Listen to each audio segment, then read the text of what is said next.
Good news para sa mga solid Liscan fans. Hindi totoong wala ng chance na magtambal muli sina Liza Soberano at Enrique Hill sa isang proyekto.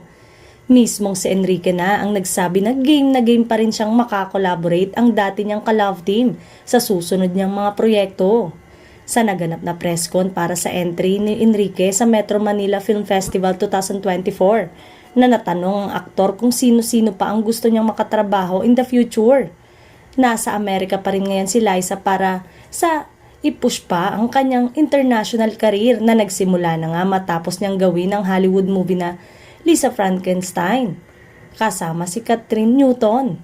Excited din ang aktor sa pinaplanong pagpuproduce ng isang horror project with Liza na nagtayo na rin ng sarili niyang production company.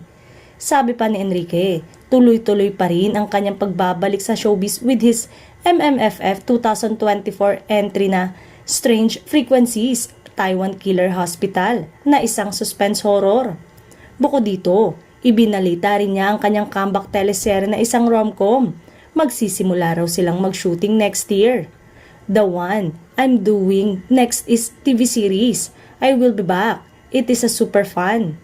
I have always wanted to do a concept like this. Light lang, may romance, may action, anya pa. Nang tanungin kung sino ang kanyang magiging leading lady, I can't say yet pero meron na.